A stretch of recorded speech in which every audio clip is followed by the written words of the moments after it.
News, yan ang mariing iginigit ngayon ni General Francisco Marbil patungkol sa mga kumakalat sa social media na tinanggal na umano ng pamunuan ng PNP ang ilang benepisyo ng kapulisan tulad ng Combat Incentive Pay at Combat Duty Pay. Kasalukuyan namang nagsasagawa ng investigasyon ng Anti-Cybercrime Group patungkol rito. May balitang A to Z si Kim Salinas. Sakto sa ika-isang buwan sa pwesto ngayong araw, mariing pinabulaanan ni PNP Chief Francisco Marbil ang mga kumakalat na balita sa social media na di umano'y tatanggalin na sa kapulisan ang kanilang mga Combat Duty Pay o CDP at Combat Incentive Pay o CIP. Kaya hindi po ako natutuwa sa mga ganitong fake news. Ay, nagkaagulo tayo, nag-iisip kayo ng masama. That's not really true. Dito po, yung iba, mga fool, they come up with so much stories na it destroys the organization. Hindi po yan ang tama.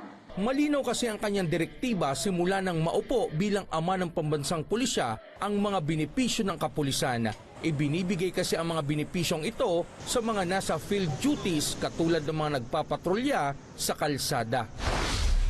Kaya naman, lubos na ikinatuwa ng ilang mga bagitong pulis na nagmamando ng trapiko na walang katotohanan ang pagbabawas sa kanilang mga natatanggap. Siyempre, sobrang halaga nung CIP-CDP sa amin. Kasi imagine, mag-isang nagtatrabaho sa pamilya. Sa 3,000 na CIP and then 3,000 na CDP, kaysa wala kaming makuha, kung sakaling wala kaming makuha, ano ipapadala namin sa pamilya namin?